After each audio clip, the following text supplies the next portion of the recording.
Sorry, had to get white girl wasted before we get into this. Welcome to the metaverse. Now you probably clicked on this video for one of two reasons. First one being the incredibly handsome person in the thumbnail, or option two, which is you are completely new to NFTs and tired of seeing everyone around you get rich, while you're sitting there plucking the Cheetos out of your belly button. I'm going to guess about 99.9% of you clicked on for reason number one. So for the 0.1%, the rest of the video is for you. So before we get into the steps, let's talk about misconceptions. That's right, folks, there is a female version of conceptions. That was a good joke and you can't tell me otherwise. There's this misconception that you need thousands, if not tens of thousands of dollars to get started in the NFT world, or crypto in general. And that, my friend, is false. You don't need much money at all. For instance, altcoins, you can literally invest 1 cent. That's right, folks, you can invest the same amount that this YouTube channel is worth and make money. Now, NFTs are a bit more expensive. So when you start NFTs, in order to make quick and good money, you want to find good projects to flip at mint, which I'll discuss later on in the video. Or you can find a project with the lowest floor possible, which is 0.01 ETH, equivalent to $37. Now, I wouldn't recommend this because if it's something that is that low, it's probably not worth investing in. However, I've seen projects boom out of nowhere being that low. So hey, if that's the risk that you want to take, go for it. Invest the $37 into an NFT. Instead of that Steam game, you'll literally play once and never play again. Then a year later, forget it ever existed. Misconception number two is that you have to be some sort of high IQ, data studying, super intelligent nerd to be good at NFTs. Now, although that might be true more towards the altcoin side of things, NFTs most certainly not. Clearly not, because I used high IQ and super intelligent as an example in the same sentence, and they both mean the exact same thing, and I'm pretty good at NFTs. I also once got gum stuck between my butt cheeks, so keep that in mind when getting involved in this. By the way, I actually did get gum stuck between my butt cheeks, that I wasn't using that as a joke. I'll tell you the story sometime, around never. However, I will say this, you cannot be lazy with this if you want to succeed. You can't just sit back and do nothing and expect money to fly into your wallet, although that would be pretty nice. There's some things that you have to do in order to make it, which we will talk later on in the video. Misconception number three, only the rich get richer. That's about as true as me saying DC movies are better than Marvel movies. It's just false. I've personally seen my friends who started with very little get pretty damn rich. Anything is possible if you put in the work. So with the misconceptions finally out of the way, let's get into this, shall we? Step one, go over to metamask.io. Download it and make yourself an account. Go through all the steps it tells you to do. I won't sit here and tell you every step because it's pretty self-explanatory. If you can't get through that part, then you probably sleep with your socks on, because people who sleep with their socks on are monsters with low IQ. I'm just kidding. But seriously, how do you guys do that? What is the actual science behind that? Let me know in the comments below. Anyways, once you make your account, it'll appear in your browser as an add-on. If you're not using Google Chrome, then you might as well be using AOL, you boomer, because Google Chrome has it built in and it makes it nice and simple. I've never used any other browser, so if you're using Internet Explorer like a caveman or anything else, then you're on your own, but I'm sure it works similar. Once you have your account, you can make multiple wallets, especially if you plan on sharing the account with your dog or pet turtle, or if you plan on having certain wallets linked to certain NFT projects, which people tend to do, or maybe for trading and so on. Underneath your name, you will see a code that is a bunch of numbers and letters that look like hieroglyphics. That code will be the code you send to people for transactions or fake giveaways on Twitter, where the person asks for your wallet, then proceeds to literally never send anything. Hey, you people who fall for it. They're just doing it for attention and interactions, and you're giving it to them. Step number two, create an OpenSea account or an account on a site where you want to start. If you're going to start on the ETH blockchain, then OpenSea is where I'd recommend. Honestly, OpenSea is where I'd recommend starting in general, but it's completely up to you. However, if you want to start on other blockchains and sites, feel free to do so. So once you create that OpenSea account, go swimming. Yes, that was a pun. And I got plenty more coming, so buckle up. Once you find a project you'd like to invest in or an NFT you want to buy, you have to click add funds to your MetaMask. And how do you do that? Glad you asked. Simply click add funds. You can buy ETH with a debit card. No, you can't use Fortnite V-Bucks or Roblox Bucks. Then simply purchase the NFT you had your eyes on. Now here's where it gets rough. Gas prices. No, not the gas you put in your car, although those gas prices are also complete crap.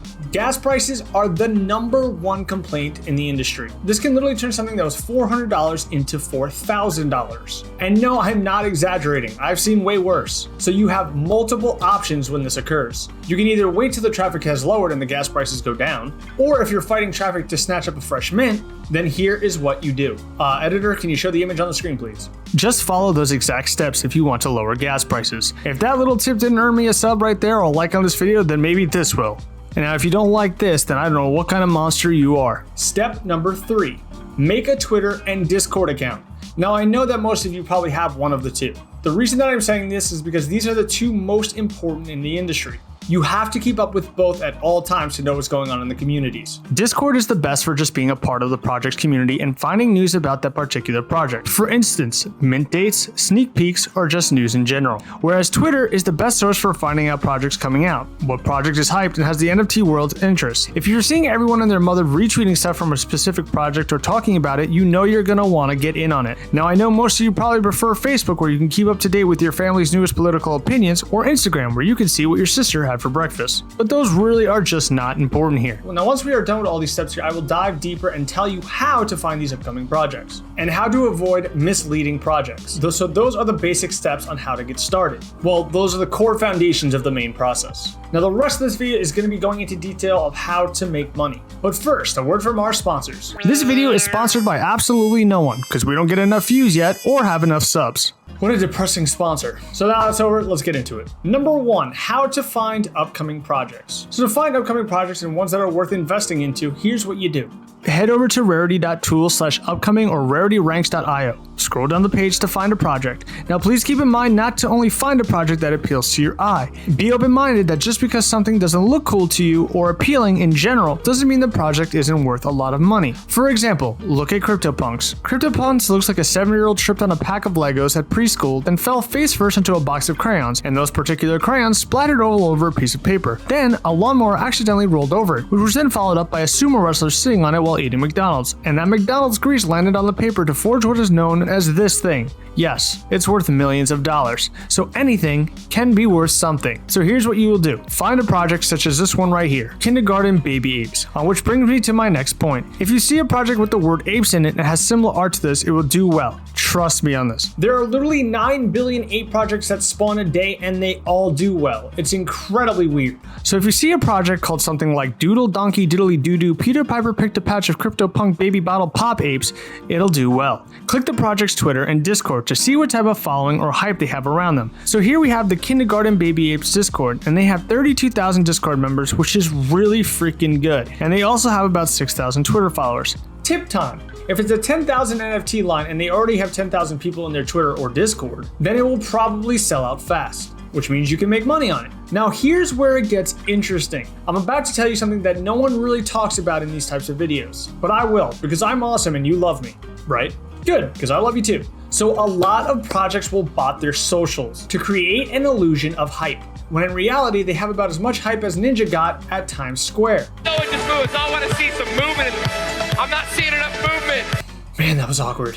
And there is one way that you could tell they botted their social medias, and here's how. For Twitter, if they have 20,000 Twitter followers, yet every time they tweet, they get as much interaction on their posts as your grandmother does when she posts on Facebook a picture of the lasagna she made today, then they are botted. Because a Twitter following that big should be averaging a high interaction rate. Now for Discord, it's even easier to tell. All you have to do is look at how many members they have compared to how many are actually online. So if they have 20,000 members in their Discord, but only 200 people online, they botted their Discord. Now trust me, I get why people do this. It's a business tactic. They want to create the illusion that there's a hype around their project. But yet, you can kind of tell if you join their Discord and it's a complete ghost town with nobody typing. So I beg of you, please make sure to pay attention to that. Because you might get all excited and then on mint day, there's no sales. Then you wind up with an NFT you can't sell, which winds up being a loss. We only want gains here. Speaking of mint day, that brings me to the next subject. Minting, which can vary from project to project because they all mint in different ways, or reveal in different ways. Some will be instant, or others reveal within 24 hours. I've seen longer than that as well. So you have to make moves accordingly. So let's break this down. So let's say the project has a reveal the same night you mint it, but you got a few hours in between until you know exactly which one you got. These are your options. Option 1. You can sell at the current floor price, which a majority of the time winds up being one of the project's highest since everyone is involved on the hype in the moment. This is known as FOMO, or fear of missing out. And if you never want to miss out, hit that sub button and turn on notifications to see when our videos go live. Now you gotta admit, that was a little slick promotion right there. Never have a FOMO. just sell to those who are, because people will panic buy and sometimes pay you more than it's actually worth just because they're looking like this and you're looking like this. Although this is a great play, you do take a risk. Although the risk is minimal compared to other options, because you still make more than what you started with. You do take the risk of losing out on a lot more money than you could have gotten. This option is known as paper hands, someone who sells quick for fast money. The reason you could have made more money is if you sell pre-reveal, you could have had a super rare NFT that was way worth more than the floor price that you sold it for. Hell, it could have even been worth $100,000 or more for all you know. You also lose out on the options we will discuss here in a bit, known as diamond hands. And after that, there's Edward Scissorhands. Okay, I made that one up, but it seemed fitting. Diamond hands is when you hold an NFT for a long period of time, or just hodl in general, which leads me to option 2, which I'm sure you could guess is diamond hands. This play is a coin flip. You're playing with fate and the NFT gods on this one. However, higher risk, high reward, right? The downside to this option is that the project could get rugged or flop completely and wind up being worth less than what you originally minted for. The upside is that in the future, the project could boom and the floor price skyrockets, making your NFT worth so much more than what you minted for. Now, one thing you might want to consider with this option is 2 things. Do your research and find out who is supporting this project or see how loyal the community is. Are there big celebrities backing it? Crypto influencers? Is Lord Farquaad buying in? Because if he is, then I'm buying in. Look to see if the project has good utility. Utility basically means that by buying into a project, you get specific benefits. To give you an example, by owning a Dogecoin NFT, you get whitelist access to future projects, which equals more money for you, the holder. Another example is this YouTube channel's utility. If you subscribe to this channel and like this video, I will like you that much more. Oh, we also do giveaways all the time. That's probably a bigger selling point than me liking you more, so I probably should have started with that. Okay, so back to the options. Now, option 3 is something that I won't go too into detail because I don't know much about. This option is also the riskiest and I wouldn't recommend it. That option is trading. Trading is exactly what it sounds like. You can exchange an NFT you own for another person's NFT that they own in hopes that one you get winds up being worth more. Honestly, to me, by doing this, you're just asking to get scammed. You might as well run into a police station with a shirt on that says "Arrest me, I did it," because it's pretty much the same thing. So that's all I'm going to say about trading, because it's really beyond my knowledge and the risks to me just aren't worth it. Okay, that's all the steps on how to get started and tricks on how to find upcoming projects and make money.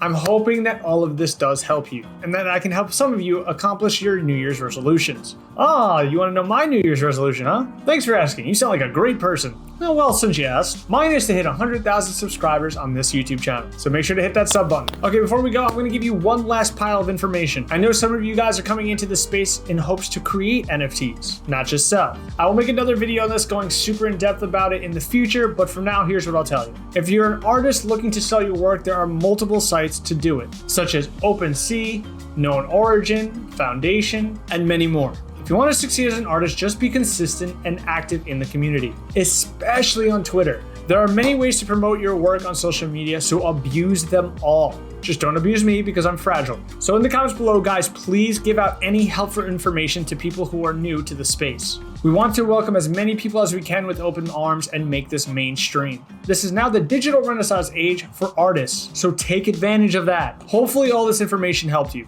If it didn't, please call 1-800-THIS-VIDEO-WAS-CRAPPY.com. Batteries are not included. Love you guys, and we will see you in the next one.